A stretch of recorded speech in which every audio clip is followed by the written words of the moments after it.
Bugun Toshkent shahrida Markaziy Osiyoning eng yirik sanoat tadbirlaridan biri Inaprom Markaziy Osiyo 2026 xalqaro ko'rgazmasi o'z ishini boshladi. Unda 10 dan ortiq davlatlardan yuzlab kompaniyalar o'z mahsulotlari va loyihalari bilan ishtirok etmoqda. Ko'rgazmada tog' tizimidagi tashkilotlar, xususan O'zbekiston texnologik metallar kombinati ham ishtirok etib, mamlakatning kritik minerallar yo'nalishidagi imkoniyatlarini ishtirokchilarga taqdim etmoqda.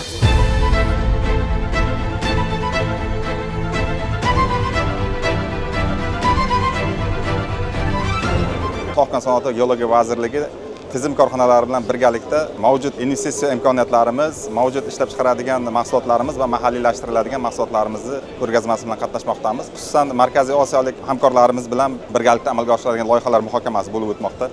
Jumladan muhim minerallar sohasida muhim minerallarni qayta ishlash, ulardan qo'shilgan qiymatli mahsulotlar ishlab chiqarish, xomashyo zanjirlarida uzilish kuzatilayotgan bir paytda Markaziy Osiyoning yagona hab sifatida muhim minerallar ishlab chiqarishga birlashtirish kabi g'oyalar va fikrlar bilan muhokamalar o'tkazmoqdamiz. O'zbekiston texnologik metallar kombinati albatta bu ko'rgazmada o'zining ishlab chiqaradigan mahsulotlari va loyihalar bilan ishtirok etmoqda. Prezidentimiz tomonidan tasdiqlangan dasturga ko'ra 2028-yilgacha O'zbekiston texnologik metallar kombinatida umumiy qiymati 1,6 milliard dollardan yuqori bo'lgan 71 ta loyiha amalga oshiradi.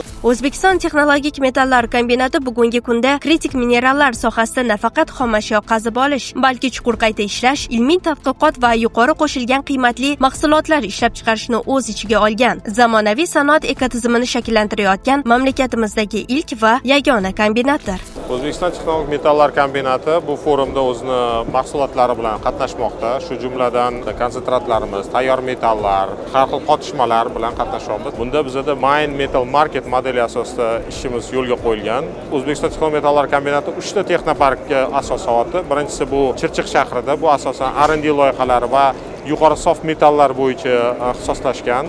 Va Ohangaron tumanida bu molibden klasterga yo'nalishiga demak ixtisoslashgan Kelajak metallar texnoparki Samarqand viloyatida joylashgan bo'lib, bunda Wolfram loyihalariga ixtisoslashgan bo'ladi. Unda 15 ming tonna qayta ishlanadi, Wolfram konsentrati va sof Wolframga olib boriladi. Ko'rgazma doirasida TMK bilan hamkorlik qilishga qiziqish bildirayotgan kompaniyalar soni ortib bormoqda. Xorijiy investorlar, sanoat yetakchilari kombinat bilan qo'shma loyihalarni amalga oshirish, ilg'or texnologiyalarni joriy etish imkoniyatlarini faol muhokama qilmoqda. Jarayonlarni kuzatishda davom eting.